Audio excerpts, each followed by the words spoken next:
Testemunhos para Ministros e Obreiros Evangélicos. Capítulo 15.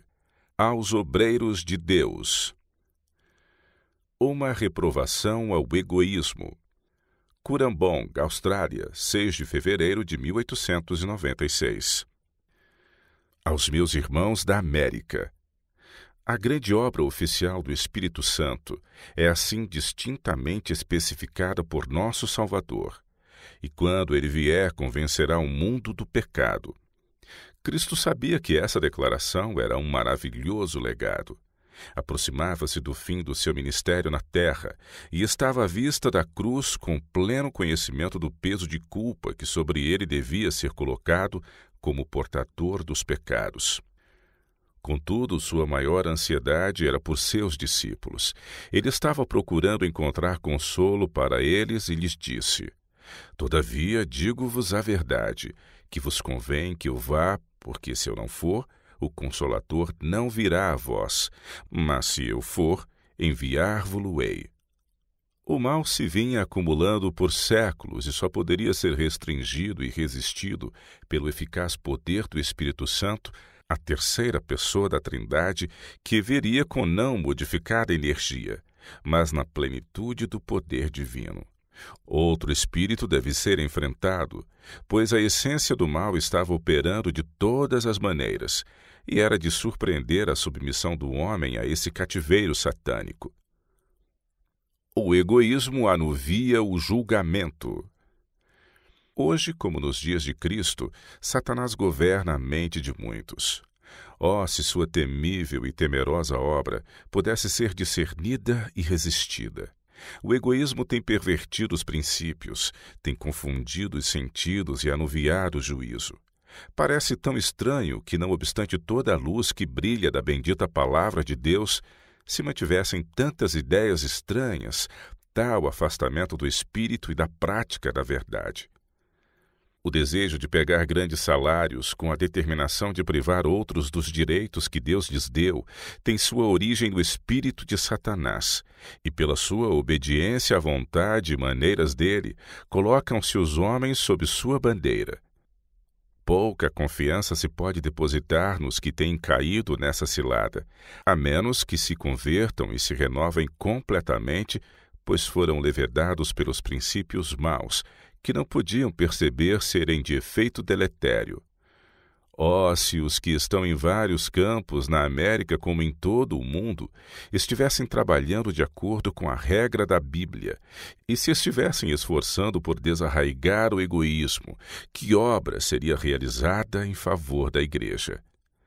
Mas pecados que de tempos em tempos têm sido apontados jazem à porta de muitos, pecados que o Senhor não considera de caráter leve. Se o homem tão somente abandonasse seu espírito de resistência ao Espírito Santo, o espírito que por tanto tempo vem levedando sua experiência religiosa, dirigir-se-ia o próprio Espírito de Deus a seu coração.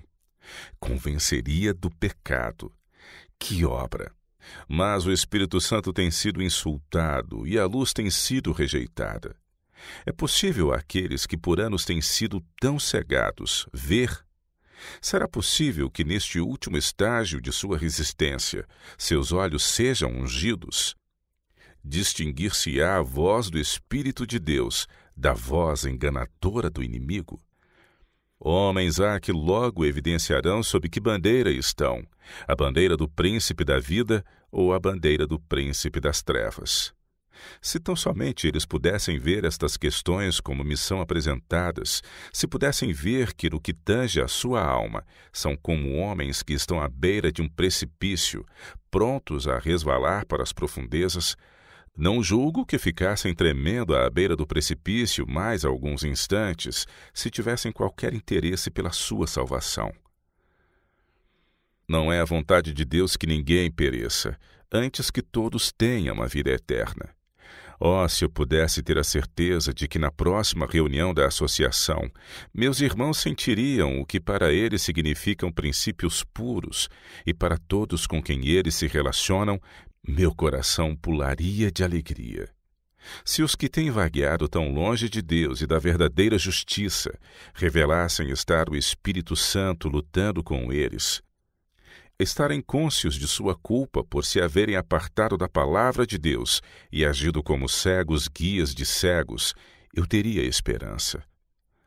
Quando estes acordarem de sua paralisia, serão subjugados pelo senso do tempo perdido, o precioso talento do Senhor, das oportunidades perdidas que lhes foram dadas, a fim de que pudessem demonstrar sua apreciação da infinita compaixão de Deus para com um homem caído.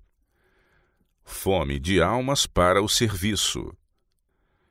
Toda a alma que aceita Jesus como seu Salvador pessoal anelará ter o privilégio de servir a Deus e ansiosamente aproveitará a oportunidade de demonstrar sua gratidão, dedicando suas aptidões ao serviço de Deus.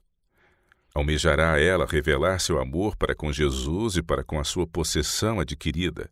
Aspirará ao trabalho, às durezas, ao sacrifício.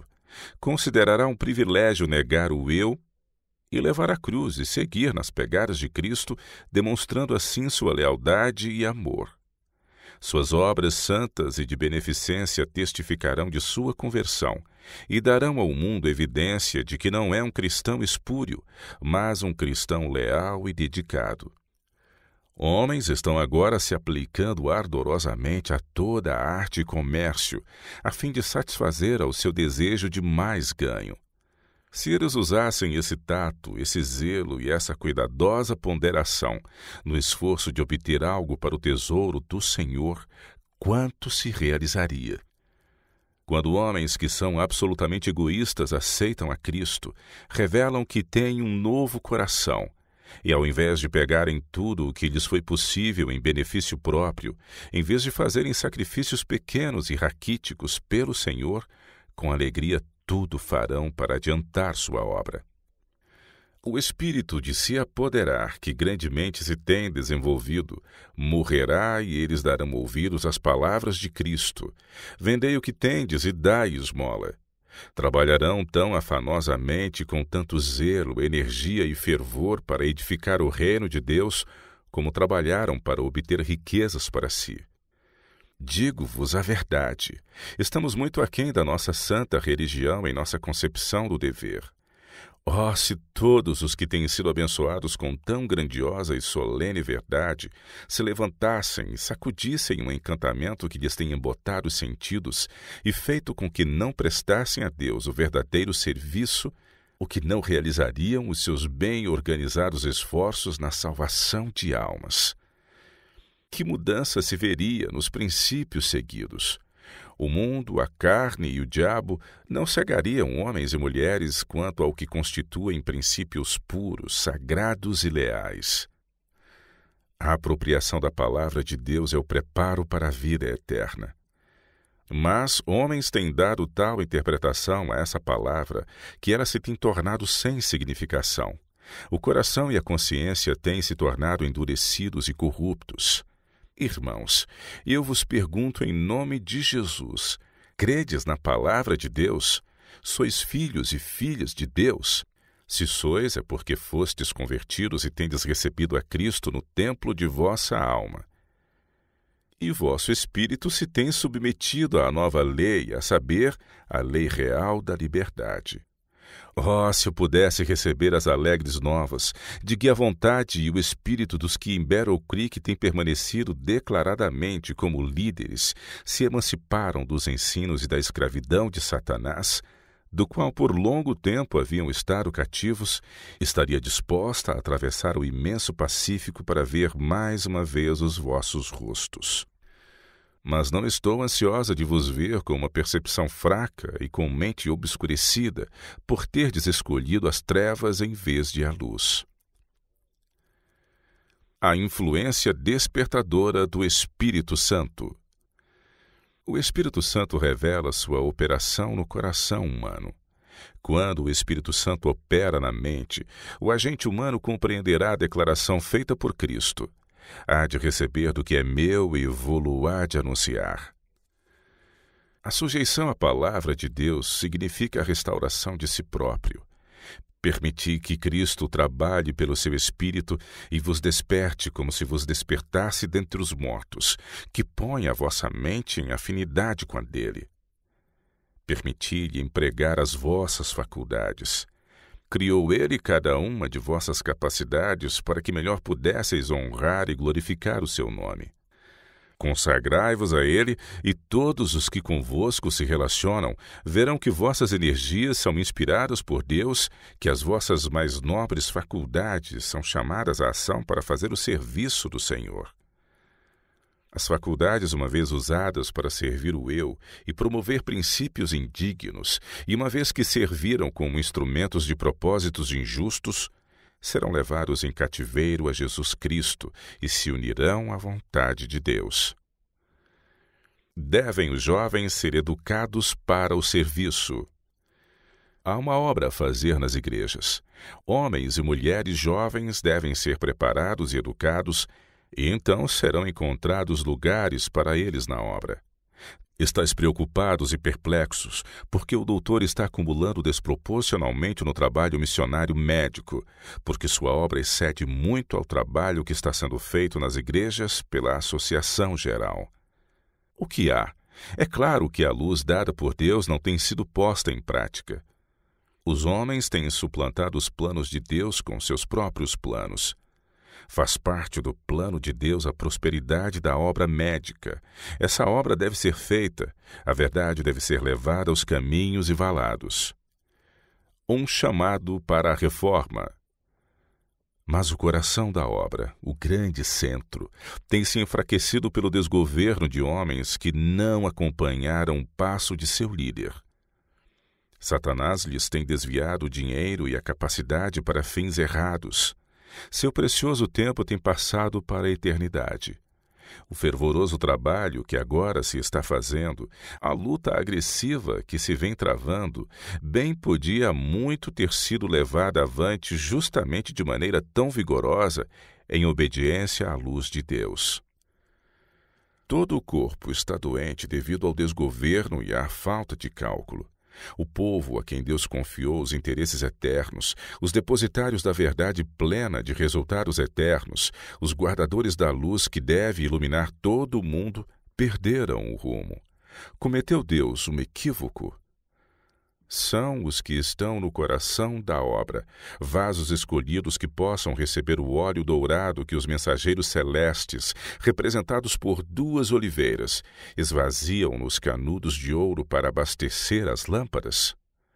Estarão os que estão em Battle Creek, os homens e mulheres que Deus escolheu para fazerem a mais solene obra jamais dada aos mortais, em sociedade com Cristo em sua grande firma. Estão aqueles a quem Deus ordenou comunicar a luz das lâmpadas acesas aos outros, para que as regiões em trevas possam ter a oportunidade de ouvir a mensagem salvadora cumprindo seu dever? Os resultados de servir ao eu. Oh, se os que professam conhecer a verdade tivessem o Espírito de Cristo, o abnegado Redentor, que abandonou suas riquezas, seu esplendor, seu alto comando e fez tudo o que um Deus poderia fazer para salvar almas. Negariam eles ao eu, levantariam a cruz e seguiriam a Jesus. Como vós que amais os tesouros mundanos, respondereis a Deus no grande dia do juízo, pelos vossos fracos e adormecidos esforços para enviar a verdade às regiões distantes. Do dinheiro despendido em bicicletas e roupas e outras coisas desnecessárias, deve-se dar contas. Como povo de Deus deveis representar a Jesus, mas Cristo se envergonha dos que condescendem consigo mesmos. Meu coração está penalizado. Dificilmente posso conter meus sentimentos quando penso em quão facilmente é nosso povo desviado dos práticos princípios cristãos para agradar a si mesmos. Até aqui muitos de vós apenas creem parcialmente na verdade. Diz o Senhor Jesus: não podeis servir a Deus e a Mamon, e devemos viver de toda a palavra que procede da sua boca. Quantos creem em sua palavra? O Senhor abomina vossas práticas egoístas e ainda assim sua mão se estende. Insisto, por amor de vossas almas, que ouçais meus rogos agora em favor dos que estão nos campos missionários estrangeiros e cujas mãos estão atadas pelas vossas atitudes. Satanás tem estado a trabalhar com todo o seu poder de engano para levar as coisas ao ponto em que o caminho seja impedido por falta de meios no tesouro.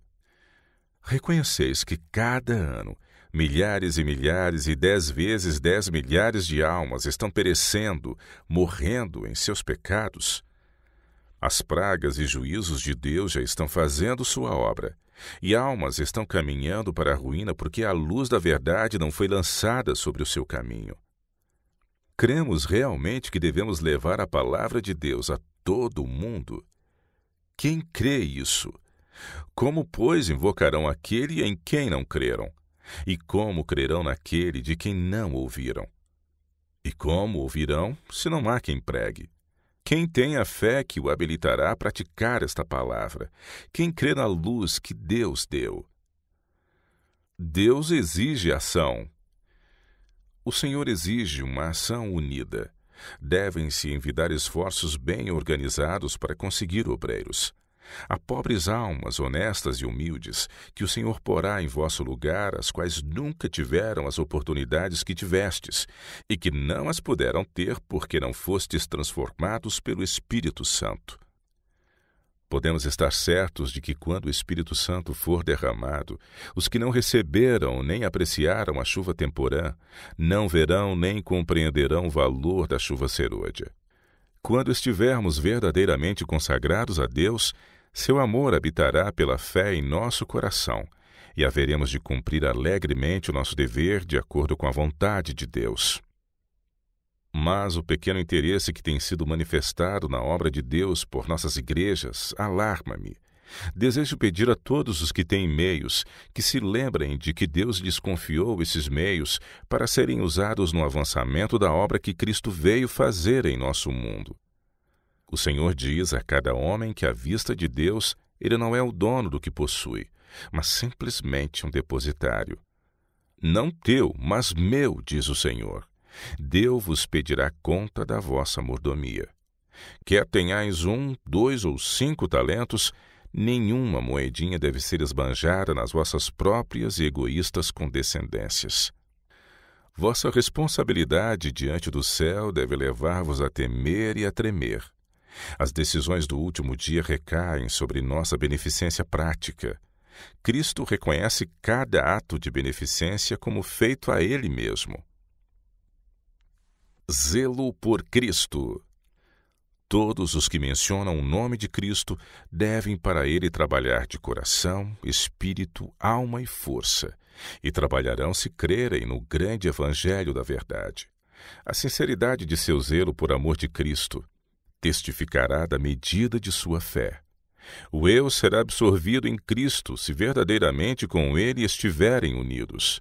Vivo, disse o grande apóstolo, não mais eu, mas Cristo vive em mim. E a vida que agora vivo na carne, vivo-a na fé do Filho de Deus, o qual me amou e se entregou a si mesmo por mim. A luz dada repetidas vezes pelo Espírito de Deus é: não colonizeis. Entrai nas grandes cidades e criai interesse entre os grandes e os pequenos. Tornai vosso trabalho pregar o Evangelho ao pobre, mas não pareis aí. Procurai alcançar também as classes mais elevadas.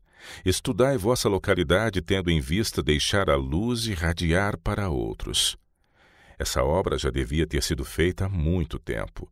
Não torneis a questão do sábado a vossa principal especialidade. Deveis alcançar o povo com assuntos práticos com os quais todos podem concordar. O povo de Deus tem uma obra a fazer que não está sendo feita.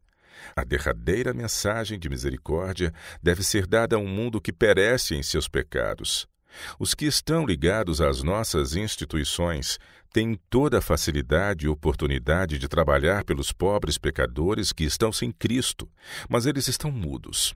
Se tão somente nossas igrejas praticassem a verdade e mostrassem que creem que Cristo veio ao mundo para salvar os pecadores, o poder de Deus lhes acompanharia os trabalhos. mas eles se devem conservar em contato com a fonte de toda a luz e eficiência, e em contato com o mundo, não para absorver o espírito do mundo, mas para poderem fazer a obra que Deus designou que façam. Cursos ministeriais. Ide por todo o mundo, pregai o Evangelho a toda a criatura. É a ordem do Mestre a seus obreiros. Mas esta evidente declaração tem sido desrespeitada. Muito embora tenha sido à luz dada repetidas vezes, homens são chamados dos campos que deviam ter continuado trabalhando, com amor e no temor de Deus, procurando salvar o perdido para passar semanas frequentando um curso ministerial. Houve um tempo em que este trabalho se tornou necessário, porque nosso próprio povo se opôs à obra de Deus, recusando a luz da verdade sobre a justiça de Cristo pela fé. E isso deviam eles ter recebido e repetido com o coração, com a voz e com a pena, pois esta é a sua única eficiência. Deviam ter trabalhado sob os ditames do Espírito Santo para transmitir a luz a outros. Dedicando ano após ano a cursos ministeriais, têm sido negligenciados os campos que já estão brancos para a ceifa. Mesmo os obreiros têm sido enfraquecidos em vez de serem fortalecidos. Isso tem sido um erro. Deus apela a seus servos para que comuniquem, não para que estejam sempre aprendendo e nunca sendo capazes de chegar ao conhecimento da verdade. A obra do Espírito Santo. O grande alvo do advento do Espírito Santo é distintamente especificado por Cristo. Quando ele vier, disse ele, convencerá o mundo do pecado e da justiça e do juízo. Essa luz tem sido por anos conservada diante do nosso povo. O poder do Espírito Santo se tem grandemente manifestado em Battle Creek, o grande coração da obra, para ser comunicado aos que estão nos caminhos e valados, a fim de que a multidão de seres humanos sob a influência do pecado e da morte possam ser reformados e renovados pelo poder do Espírito. Mas, ao chegar a luz aos que estão no centro da obra, não têm eles sabido como tratá-la. Os testemunhos que Deus dá ao seu povo estão em harmonia com sua palavra. Quando Cristo pronunciou essas palavras, estava à sombra da vergonhosa cruz, o símbolo da culpa que tornou necessário o sacrifício de Cristo para salvar o mundo da completa ruína. Quando Cristo pronunciou essas palavras, estava à sombra da vergonhosa cruz, o símbolo da culpa que tornou necessário o sacrifício de Cristo para salvar o mundo da completa ruína. Cristo olhava para o tempo em que o Espírito Santo, como seu representante, deveria vir para realizar maravilhosa obra em seus méritos e através deles, e se sentiu privilegiado em comunicar aos seus discípulos seu conforto. Os que não têm uma ligação íntima com Deus não apreciam a manifestação do Espírito Santo e não fazem distinção entre o sagrado e o comum. Não obedecem à voz de Deus, porque como a nação judaica não conhecem o tempo da sua visitação. Não há auxílio para o homem, mulher ou criança que não quer ouvir e obedecer à voz do dever, porque a voz do dever é a voz de Deus. Os olhos, os ouvidos e o coração tornar-se-ão nada impressionáveis se os homens e mulheres se recusarem a dar ouvidos ao conselho divino e escolherem o caminho que melhor lhes agrade. Oh, quão melhor seria se todos os que fazem isso estivessem ligados a qualquer outra obra que não as sagradas instituições designadas por Deus como seus grandes centros. Supõe-se que estejam sob a direção do Espírito Santo, mas isso é um engano. Não realizam fielmente a obra de Deus, não dão evidências de que lhe reconhecem o sagrado caráter. Sua influência desencaminha os outros, levando-os a considerar levianamente os instrumentos que Deus instituiu para a salvação de almas e os leva a pensar que podem introduzir suas próprias ideias, pensamentos e planos comuns. Assim é alcançado um nível baixo, vulgar, e Deus é grandemente desonrado. Deus quer que todos os que têm tal experiência arraigada em sua vida religiosa escolham ocupação em outro lugar, em esferas ativas, limitadas, onde os interesses eternos não sejam amesquinhados por sua vida não consagrada, onde há menos oportunidade de encontrar a tentação. Trabalho vigoroso e que cansa o corpo pode neutralizar e subjugar as más propensões, e outros não serão levedados pelas suas prejudiciais tendências e traços de caráter. Não há terreno neutro. Os que estão de qualquer forma ligados com a obra de Deus em qualquer de nossas instituições devem estar ligados com Deus, e é preciso confiar-se em que façam o que é direito sob todas as circunstâncias, para que saibam onde se encontrarão no dia da prova. Nenhum dos que estão ligados com a sagrada obra de Deus deve permanecer em terreno neutro. Se um homem está dividido, indeciso, incerto, até que saiba que nada perderá, demonstra que é um homem a quem Deus não pode usar. Mas muitos estão seguindo esta linha de conduta. Não foram escolhidos por Deus ou decididamente deixaram de ser dirigidos pela poderosa instrumentalidade do Espírito Santo.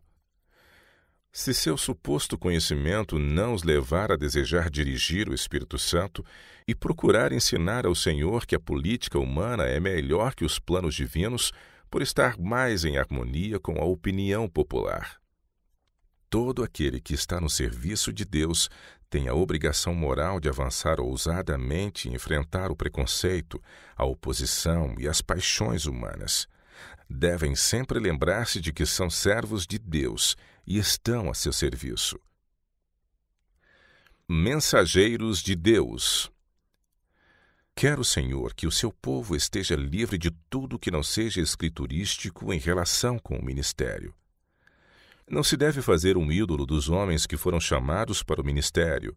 Não devem ser contemplados com supersticiosa reverência, e o pecado neles não deve perder o seu caráter ofensivo, devido ao poder de que estão investidos pelo seu ofício.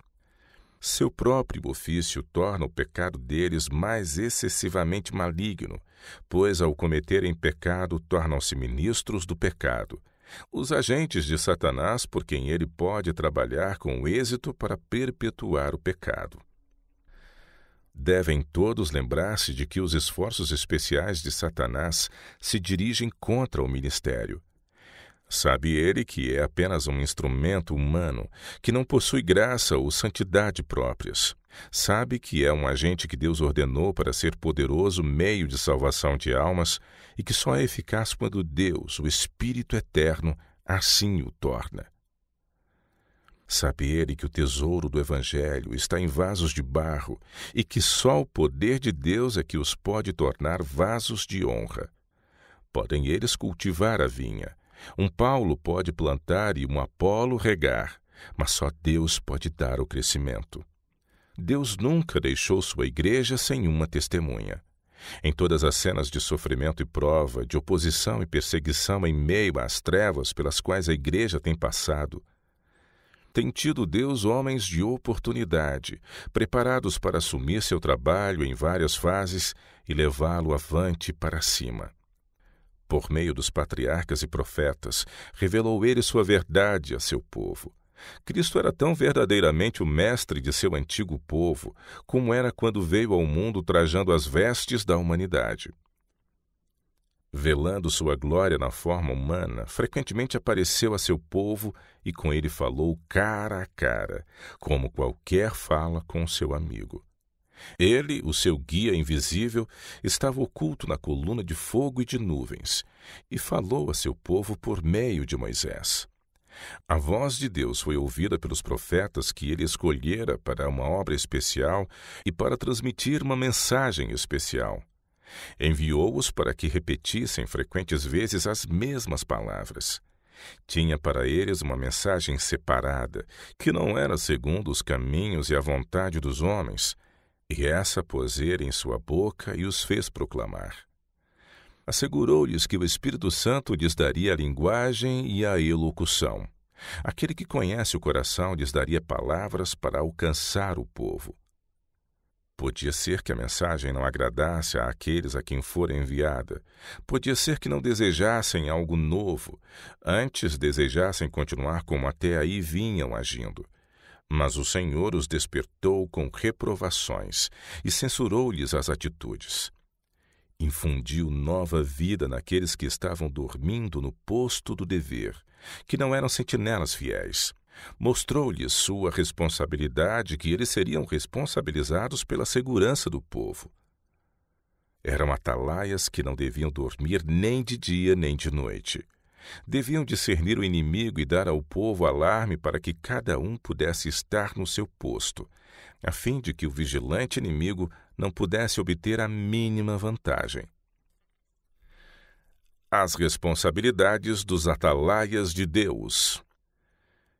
E o Senhor declara hoje a seus atalaias que, se forem infiéis e não advertirem o povo que está em perigo, este será levado em seus pecados. O seu sangue, diz ele, eu demandarei da tua mão. Mas se seus mensageiros erguerem a voz em reprovação e advertência para desviar homens de seus maus caminhos e essas almas não ouvirem, então o atalaia está livre. O que ofende a Deus será levado em seus pecados, seu sangue recairá sobre sua própria alma. Essas solenes questões são-me apresentadas em linhas bem claras. Deus designou apóstolos, pastores, evangelistas e professores para o aperfeiçoamento dos santos, para a obra do ministério, para a edificação do corpo de Cristo, até que todos cheguemos à unidade da fé. Deus declara a seu povo: vós sois lavoura de Deus e edifício de Deus. Deve haver contínuo avanço. Passo a passo devem seus seguidores abrir caminhos retos para seus pés, para que o coxo não se desvie do seu caminho. Os que querem trabalhar para Deus devem fazê-lo inteligentemente para suprir as deficiências em si mesmos e glorificar o Deus de Israel por permanecerem na luz e trabalharem à luz do sol da justiça. Assim conduzirão eles a igreja para frente, para cima e rumo ao céu, tornando cada vez mais distinta a sua separação do mundo. Ao assemelharem seu caráter ao modelo divino, não guardarão os homens a sua própria dignidade pessoal. Com ocioso, insone, amável e devotado interesse, protegerão eles o sagrado interesse da igreja contra os males que ameaçam toldar e obscurecer a glória que Deus deseja que dela irradie. Cuidarão de que as artimanhas de Satanás nela não achem lugar nem apoio, pelo incentivar a crítica, a tagarelice, o falar mal e acusar os irmãos, pois tais coisas a enfraqueceriam e subverteriam. A controvérsia torna-se cada vez mais forte.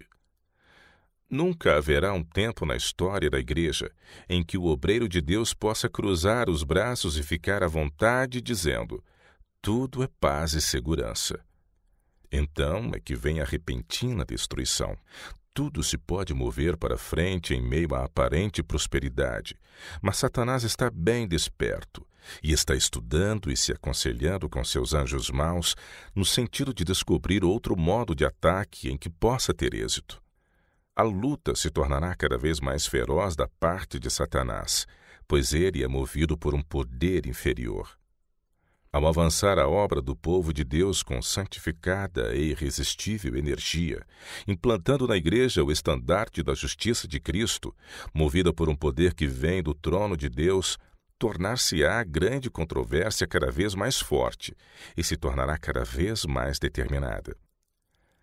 Mente se aparelhar contra mente, plano contra plano, princípios de origem celestial contra princípios de Satanás. A verdade, em seus variados aspectos, estará em conflito com o erro em suas formas sempre variadas e crescentes e que, se possível, enganariam os próprios escolhidos. Nosso trabalho deve ser fervoroso. Não devemos combater como os que batem no ar. O ministério, o púlpito e o prelo exigem homens como Caleb, que façam, que ousem, homens cujos olhos sejam sinceros para discernir a verdade do erro, cujos ouvidos sejam consagrados para apreender as palavras do vigia fiel. e o espírito do trono de Deus se fará sentir sobre um cristianismo degenerado, um mundo corrompido, pronto a ser consumido pelos juízos há muito protelados de um Deus ofendido. Ódio de reprovação. Ao perigo de os homens estarem perdendo de vista as importantes verdades para este tempo e buscarem as coisas que sejam novas, estranhas e arrebatadoras. Muitos se são reprovados pelo Espírito de Deus, por meio de seus representantes autorizados, recusam submeter-se à correção e é-lhes implantada no coração uma raiz de amargura contra os servos do Senhor que desempenham cargos pesados e desagradáveis. Homens há que ensinam a verdade, mas que não aperfeiçoam seus próprios caminhos perante Deus, buscam ocultar os próprios defeitos e inclinam-se a um afastamento de Deus. Não possuem a coragem moral de fazer as coisas que são para seu especial benefício. Não percebem a necessidade de reforma e assim rejeitam as palavras do Senhor e odeiam ao que repreende na porta. A própria recusa de atender às advertências que o Senhor envia concede a Satanás toda a vantagem para fazer deles os mais encarniçados inimigos dos que lhes comunicaram a verdade. Tornam-se refutadores dos que lhes foram portadores da mensagem do Senhor. O homem que rejeita a palavra do Senhor, que se esforça por estabelecer o seu próprio caminho e a sua própria vontade, despedaça o mensageiro e a mensagem que Deus envia, visando descobrir-lhe o seu pecado. Suas próprias inclinações lhe têm influenciado a conduta e se edificou no caminho errado. A regra divina é: portanto, quer comais, quer bebais ou façais outra qualquer coisa, fazei tudo para a glória de Deus. Mas ele não o quer fazer. Como o homem pensa, assim ele é. Do interior do coração procedem os maus pensamentos inspirados por Satanás. Começa ele a sofismar em tecnologias e maneiras. O espírito de Satanás liga-o com o inimigo para pronunciar uma palavra de crítica nos temas menos importantes. Torna-se a verdade para ele cada vez de menos valor. Torna-se acusador de seus irmãos, etc. E muda de dirigente. Para ele, o mundo exterior tem maior peso que o dilúvio de luz que Deus derrama sobre o mundo nas mensagens que ele tem dado e nas quais uma vez se regozijava. Oh, quantas coisas se tem desenvolvido desde que ele se tornou tão cheio de ódio contra Deus, porque seus perigos e erros foram colocados diante de si. Tem permitido que pensamentos ímpios se fortaleçam e prevaleçam, porque não come dia a dia a carne nem bebe o sangue do Filho de Deus, por não se ter tornado participante da natureza divina. As coisas que vêm do interior corrompem o homem. Quão corrupta deve então ser a fonte onde esses males tiveram sua origem? A escolha fatal.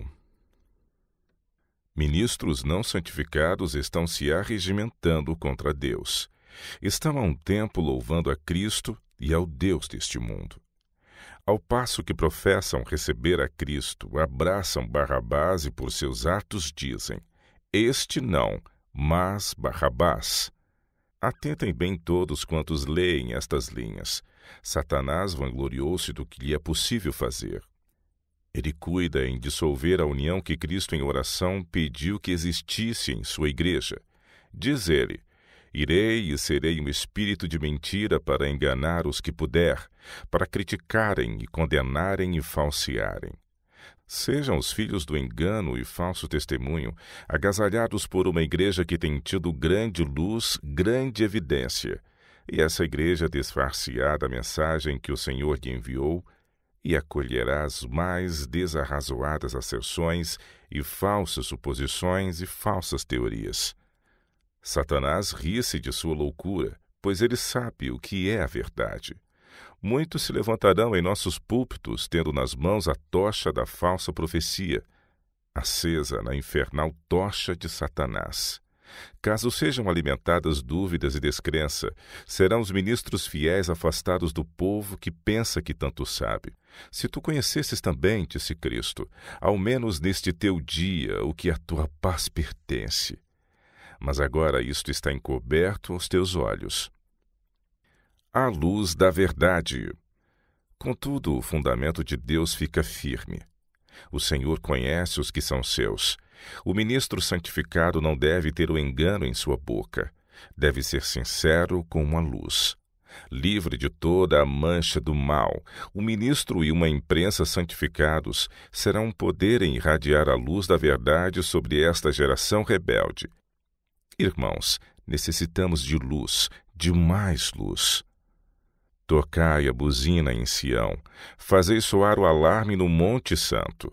Ajuntai as hostes do Senhor com o coração santificado, para que ouçam o que o Senhor vai dizer a seu povo, pois ele tem uma crescente luz para todos que quiserem ouvir. Armem-se eles e se equipem, e saiam à batalha em auxílio do Senhor contra os poderosos. Deus mesmo agirá em favor de Israel. Toda língua mentirosa há de silenciar. As mãos dos anjos destruirão os enganosos projetos que estão sendo formados. Os baluartes de Satanás nunca hão de triunfar. A vitória acompanhará a terceira mensagem angélica. Como o capitão do exército do Senhor derrubou os muros de Jericó, assim triunfará o povo que guarda os mandamentos do Senhor, e serão derrotados todos os elementos oponentes. Que nenhuma alma se queixe dos servos de Deus a ela enviados com uma mensagem celestial. Não mais busqueis suas falhas, dizendo: são demasiado positivos, falam muito duramente. Podem falar duramente, mas não é isso necessário. Deus fará retinir as orelhas dos ouvintes que não atenderem à sua voz ou mensagem. Ele denunciará os que resistirem à sua palavra. Homens de oportunidade. Satanás tem tomado toda a medida possível para que nada venha entre nós como um povo para nos reprovar e censurar e exortar-nos a abandonar os nossos erros. Mas há um povo que levará a arca de Deus. Dentre nós sairão alguns que não mais levarão a arca. Mas estes não podem fazer muralhas para obstruir a verdade, pois esta prosseguirá avante e para cima até o fim. Deus no passado suscitou homens, e ele ainda tem homens de oportunidade, preparados para cumprir as suas ordens, homens que atravessarão as restrições que apenas se assemelham a paredes rebocadas, com reboco não preparado. Quando Deus põe o seu Espírito sobre os homens, eles trabalham. Proclamarão a palavra do Senhor, erguerão a voz como uma trombeta. A verdade não será amesquinhada, nem perderá seu poder em suas mãos. Mostrarão ao povo as suas transgressões e à casa de Jacó os seus pecados. A obra veemente de Satanás. Deve o conflito tornar-se cada vez mais feroz. Satanás sairá a campo e personificará a Cristo. Representará mal, usará mal e perverterá tudo ao seu alcance para, se possível, enganar os próprios escolhidos. Mesmo em nossos dias tem havido e continuará a haver famílias inteiras que uma vez se regozijaram na verdade e que perderão a fé devido às calúnias e falsidades que lhes foram apresentadas com relação àqueles a quem amavam e com os quais tiveram agradável conselho. Abriram o coração à semeadura do joio. O joio brotou entre o trigo. Eles o fortaleceram, a seara de trigo tornou-se cada vez menor, e a preciosa verdade para eles perdeu o seu poder. Durante algum tempo, o falso zelo acompanhou-lhes as novas teorias, que desendureceram o coração contra os que advogam a verdade, como fizeram os judeus contra Cristo. Sob o zelo de Satanás, tem alguns por algum tempo a aparência de homens que estão em florescente condição, mas é apenas por um lapso de tempo. Satanás os levou tão longe que insultam o Espírito de Deus. Espalham-se como um verde loureiro. O Senhor os suporta por algum tempo.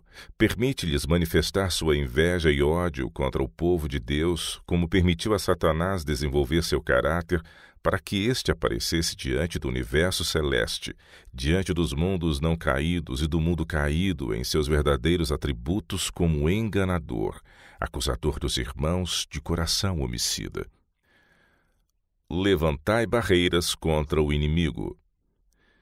Muitos dos que agora pretendem crer na verdade, mas que não têm uma âncora, estarão ligados com o grupo de Satanás.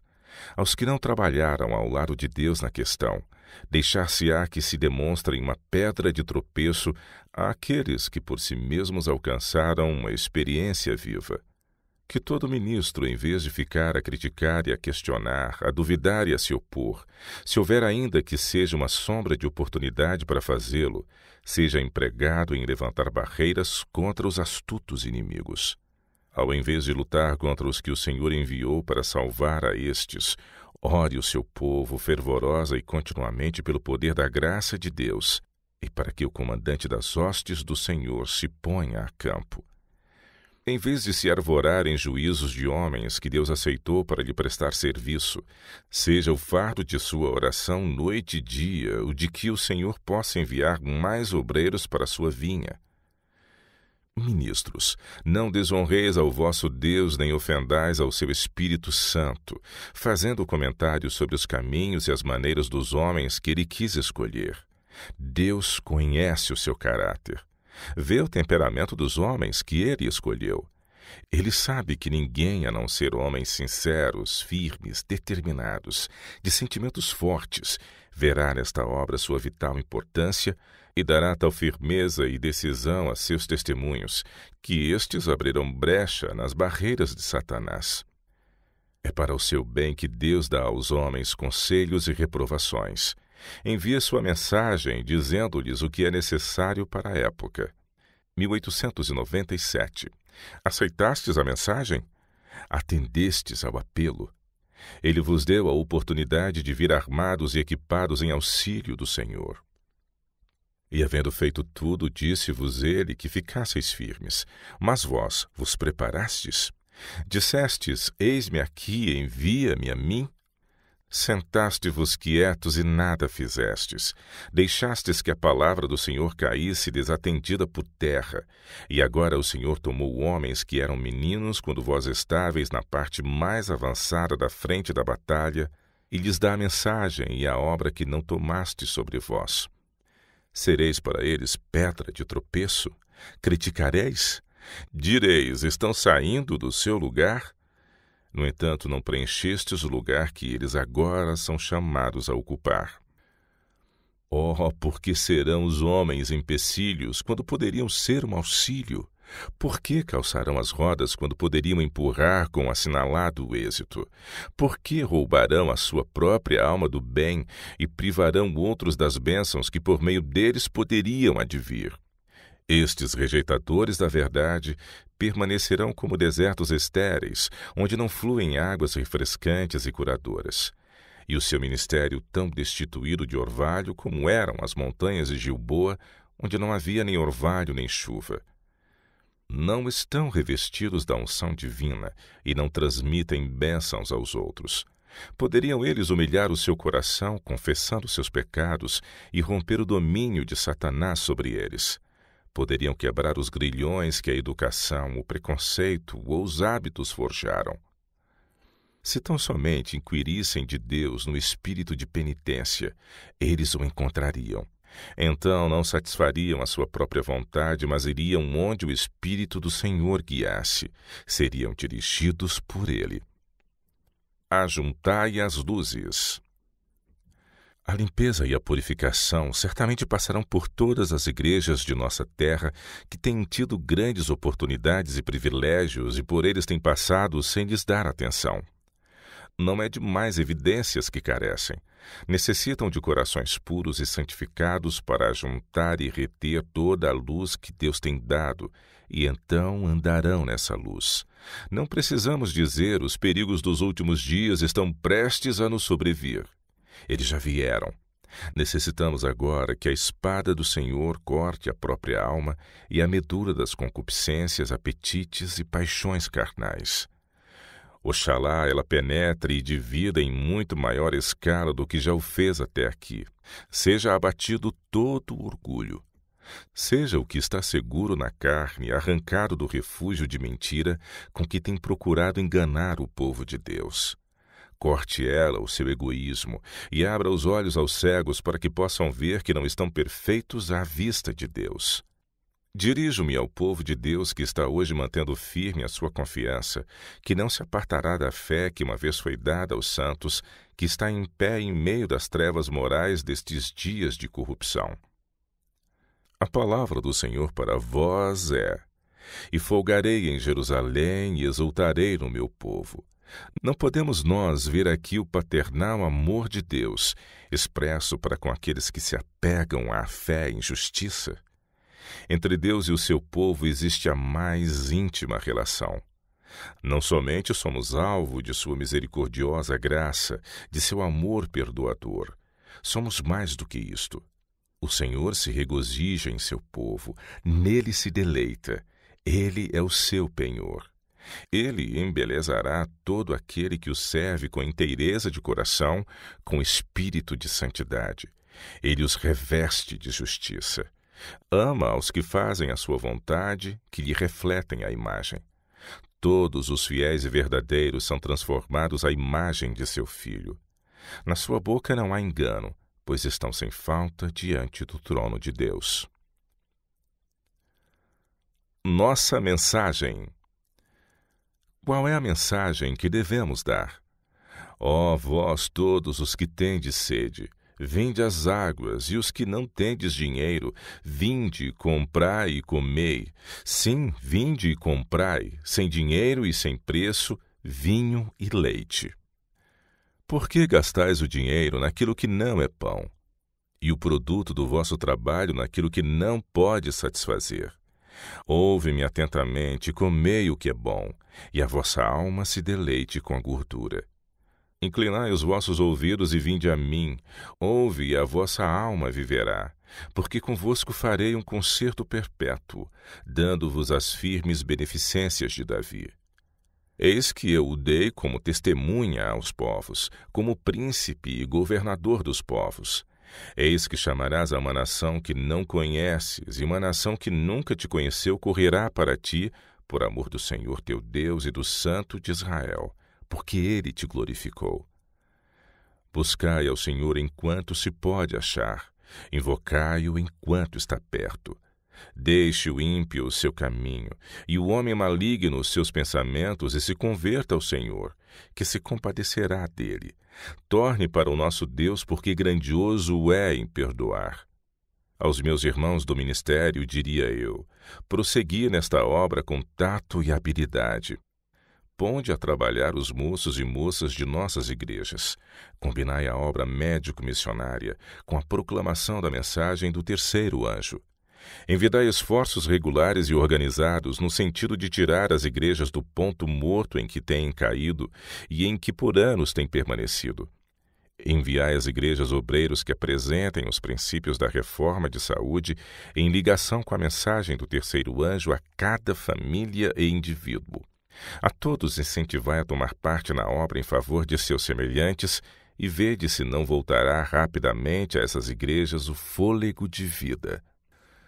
Estudai fielmente o capítulo 33 de Ezequiel. O trabalho que se está fazendo no ramo médico-missionário é justamente o trabalho que Cristo ordenou que seus seguidores fizessem. Não podeis ver claramente que os que se empenham nessa obra estão cumprindo a comissão do Salvador? Não podeis ver que agradaria ao vosso Salvador se pusesseis de lado toda a falsa dignidade e em sua escola aprendesseis a usar o seu jugo e a levar-lhe os fardos? A necessidade de cristianismo sincero. O mundo precisa de evidências de cristianismo sincero. Professa o cristianismo pode-se ver por toda a parte, mas quando o poder de Deus for visto em nossas igrejas, os membros farão as obras de Cristo. Os traços de caráter naturais e hereditários serão transformados. A habitação de seu espírito habilitá-los-á a revelar a semelhança de Cristo e o êxito de seu trabalho será proporcional à pureza de sua piedade. Há em nosso mundo muitos obreiros cristãos que ainda não ouviram as grandiosas e maravilhosas verdades que a nós têm vindo. Estão eles fazendo uma boa obra, de acordo com a luz que têm, e muitos deles estão mais adiantados no conhecimento do trabalho prático do que os que têm tido grande luz e oportunidades. É de surpreender a indiferença existente entre nossos ministros quanto à reforma de saúde e à obra médico-missionária. Alguns dos que não professam ser cristãos tratam essas questões com muito maior reverência do que alguns de nosso próprio povo, e a não ser que nos levantemos, eles nos tomarão a dianteira. A palavra que o Senhor me deu para nossos ministros e igrejas é: ide avante. É-me dado todo o poder no céu e na terra. Portanto, ide e ensinai todas as nações, batizando-as em nome do Pai e do Filho e do Espírito Santo, ensinando-as a guardar todas as coisas que eu vos tenho mandado, e eis que eu estou convosco todos os dias, até a consumação dos séculos. De Deus deve-se indagar. Currambong, Austrália, 27 de agosto de 1896. Há necessidade de piedade. Deve-se ver menos confiança própria e muito mais humildade. A obra de Deus chegou a ser considerada coisa comum.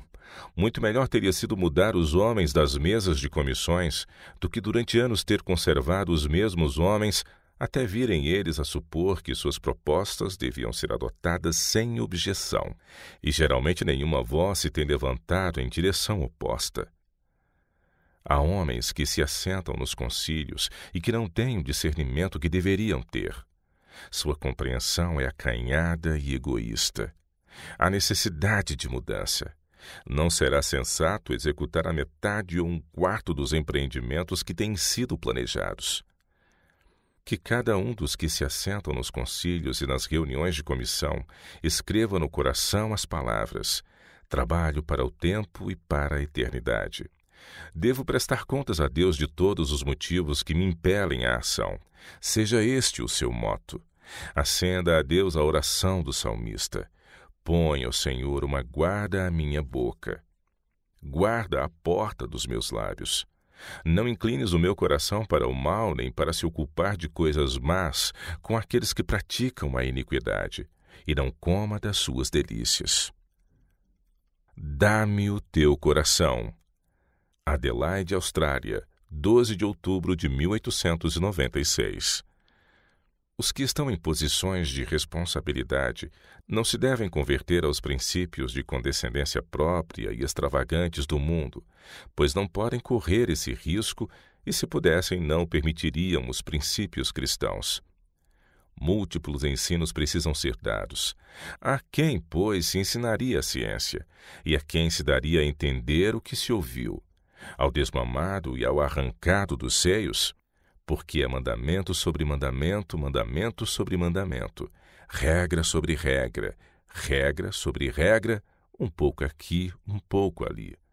Assim deve a palavra do Senhor ser pacientemente apresentada aos filhos e diante deles conservada por pais que creem na palavra de Deus. Pelo que por lábios estranhos e por outra língua falará a este povo, ao qual disse: este é o descanso, dai descanso ao cansado, e este é o refrigério, mas não quiseram ouvir. Assim, pois, a palavra do Senhor lhe será mandamento sobre mandamento, mandamento sobre mandamento, regra sobre regra, regra sobre regra, um pouco aqui, um pouco ali, para que vão e caiam para trás e se quebrantem, e se enlacem e sejam presos. Por quê? Porque não dão ouvidos à palavra do Senhor que lhes foi enviada. Atinge isto aos que não receberam instrução, mas têm acalentado a sua própria sabedoria e escolhido trabalhar eles mesmos segundo as suas próprias ideias. A estes o Senhor dá a prova, para que ou tomem posição no sentido de lhe seguir os conselhos, ou recusem e ajam de acordo com as suas próprias ideias, e então o Senhor os deixará entregues ao resultado certo. Em todos os nossos caminhos e em todo o nosso trabalho para Deus, Ele nos fala: dá-me o teu coração. É um espírito submisso, suscetível de ser ensinado que Deus deseja. O que dá excelência à oração é o fato de que ela provém de um coração amoroso e obediente. Deus requer certas coisas de seu povo se eles dizem: não entregarei meu coração para fazer isto. O Senhor os deixa seguir em seu julgamento supostamente sensato, sem a sabedoria celestial, até que esta escritura, Isaías 28:13, se cumpra. Não deveis dizer: seguirei a direção do Senhor até certo ponto que está em harmonia com o meu modo de julgar, e então apegar-vos a vossas próprias ideias, recusando ser amoldados à semelhança do Senhor. Faça-se a pergunta: é esta a vontade do Senhor? E não: é esta a opinião ou é este o juízo de... A norma do Senhor. Tudo deve ser visto à luz do exemplo de Cristo. Ele é a verdade.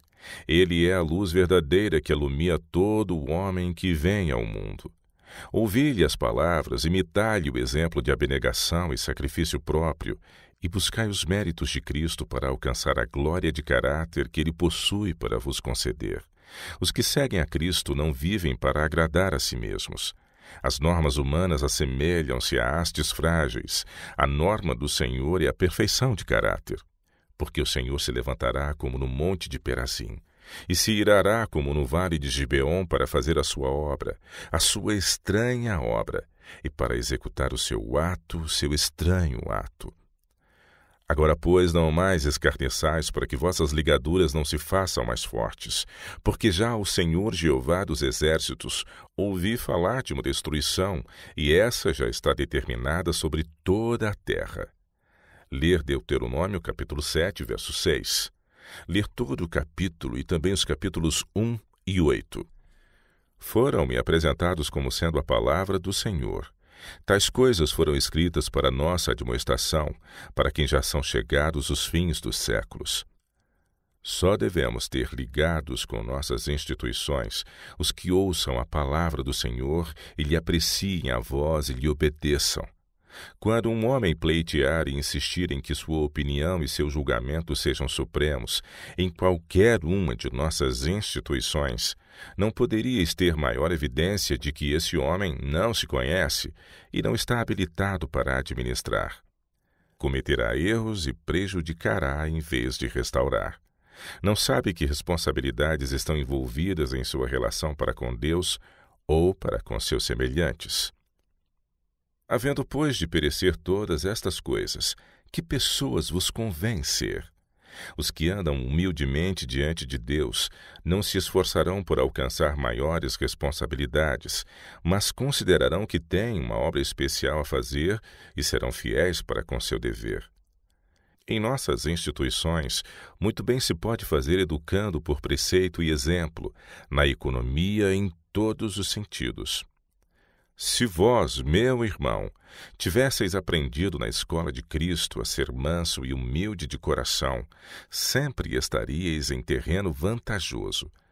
Mas não tendes um caráter bem equilibrado. Não podeis confiar com segurança em vosso próprio julgamento em todas as coisas. O modo do homem é idear e fazer projetos. Deus implanta o princípio. O homem se esforça por fazer com que o dever se torne fácil e se acomode a seu próprio caráter natural. Mas a vida é um campo de batalha. A vida é uma carreira que ele deve correr se quiser ser vitorioso. As escusas não têm valor. A questão que devemos considerar é: temos nós os atributos de Cristo? Escusas de nada valem. Todas as circunstâncias, todos os apetites e paixões devem ser servos do homem que teme a Deus, e não governadores seus. Não deve o cristão ser escravizado por quaisquer hábitos ou tendências hereditários ou cultivados. Deve ele dominar as paixões animais em vez de ser mantido na escravidão do hábito. Não devemos ser servos das circunstâncias, mas dominá-las por um princípio elaborado, aprendido do maior dos mestres que o mundo já conheceu. A solene posição em que ficamos hoje para com o mundo, as solenes responsabilidades e deveres que nos foram impostos por nosso Senhor, não devem ser ignorados até que nossa vontade e nossas circunstâncias sejam ajustadas. O princípio da abnegação e do sacrifício próprio, conforme é revelado no exemplo de Cristo, de João Batista e de Daniel e dos 3 heróis, deve passar como a relha de um arado pelos hábitos hereditários e cultivados por todas as circunstâncias e ambientes. Pergunto-vos, está o reino de Deus em vós?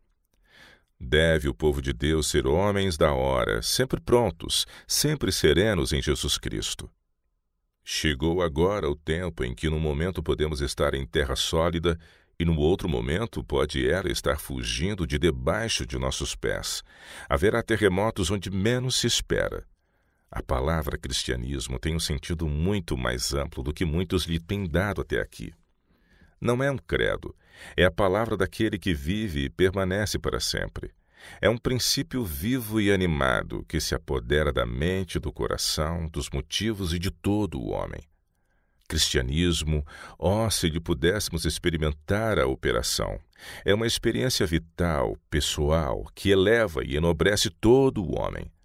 Cada homem é responsável para com Deus, que fez provisões para que todos recebessem essa bênção. Mas muitos não a recebem, embora Cristo a tivesse comprado a um preço infinito.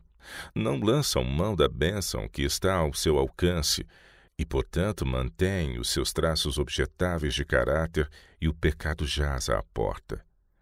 Embora professem piedade, Satanás os tem tornado agentes seus para derribar e confundir onde ele acha melhor fazê-lo. Exercem uma influência deletéria para com a alma de muitos que necessitam de um exemplo que os ajude a alcançar o céu. Quem são os súditos do reino de Deus? Todos quantos fazem sua vontade. Eles têm justiça, paz e alegria no Espírito Santo. Os membros do reino de Cristo são os filhos de Deus, sócios de sua grande firma.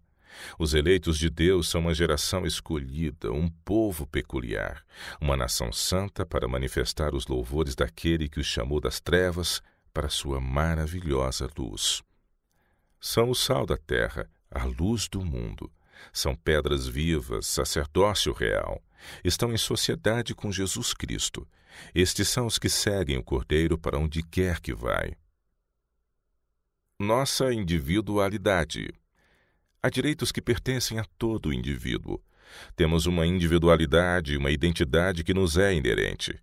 Ninguém pode submergir sua identidade na de qualquer outra pessoa. Todos devem agir por si mesmos, segundo os ditames de sua própria consciência. No que tange à nossa responsabilidade e influência, somos responsáveis para com Deus, visto a nossa vida dele derivar. Não obtemos isso da humanidade, mas de Deus apenas. Somos seus pela criação e pela redenção. Nosso próprio corpo não nos pertence para que o tratemos como nos aprouver, para o tornar defeituoso devido a hábitos que levam à decadência, tornando-lhe impossível prestar a Deus um serviço perfeito. Nossa vida e todas as nossas faculdades lhe pertencem. Ele cuida de nós cada momento, conserva o maquinismo vivo em ação. Se fosse deixado ao nosso cuidado dirigi-lo por um momento, morreríamos. Dependemos absolutamente de Deus. Aprende-se uma grande lição quando compreendemos nossa relação para com Deus e sua relação para conosco. As palavras "não sois de vós mesmos, porque fostes comprados por bom preço" devia ser fixado nas recâmaras da memória para que sempre possamos reconhecer o direito de Deus sobre nossos talentos, nossa propriedade, nossa influência e o nosso eu individualmente. Devemos aprender a lidar com esses dons de Deus no espírito, na alma e no corpo, a fim de que, como possessão adquirida de Cristo, possamos prestar-lhe serviço sadio e agradável. Semear junto a todas as águas. Devemos semear junto a todas as águas, conservando nossa alma no amor de Deus, trabalhando enquanto é dia, e usando os meios que o Senhor nos deu para cumprir seja qual for o dever que esteja mais perto. Seja o que for que nossas mãos tenham de fazer, devemos fazê-lo com alegria. Seja qual for o sacrifício que de nós se exija fazer, devemos fazê-lo com regozijo. Ao semearmos junto a todas as águas, reconheceremos que o que semeia em abundância também ceifará. Cada um contribua segundo propôs no seu coração, não com tristeza ou por necessidade, porque Deus ama o que dá com alegria. E Deus é poderoso para fazer abundar em vós toda a graça, a fim de que, tendo sempre em tudo toda a suficiência, abundeis em toda a boa obra. Não recueis logo que o Espírito Santo vos desperte na mente o senso do dever. Agi segundo a sugestão, pois esta foi insinuada pelo Senhor. Se ele recuar, a minha alma não tem prazer nele. Muito significa semear junto a todas as águas. Significa contínuo repartir dos dons e ofertas. Deus fornecerá os recursos para que aquele mordomo fiel dos meios que ele confiou seja suprido com abundância em todas as coisas e seja habilitado a abundar em toda a boa obra. A pregação de Cristo. Há uma grande obra a fazer. O mundo não será convertido pelo dom de línguas ou pela operação de milagres, mas pela pregação de Cristo crucificado. Deve-se permitir que o Espírito Santo trabalhe. Deus colocou instrumentos em nossas mãos e devemos usar cada um deles para fazer a sua vontade e seguir o seu caminho. Como crentes, temos o privilégio de desempenhar uma parte em levar avante a verdade para este tempo. Tanto quanto possível, devemos empregar os meios e os agentes que Deus nos deu para introduzir a verdade em novas localidades. Devem-se construir igrejas para acomodar o povo de Deus, para que possam levantar-se como centros de luz que brilhem em meio às trevas do mundo. Esta é a obra que Deus quer que façamos. Os que pretendem ser filhos de Deus devem seguir o exemplo de Cristo. Aliviai as necessidades físicas de vossos semelhantes, e sua gratidão derribará as barreiras e vos habilitará a alcançar-lhes o coração. Considerai sinceramente esta questão. Como igreja, tendes tido a oportunidade de trabalhar como coobreiros de Deus.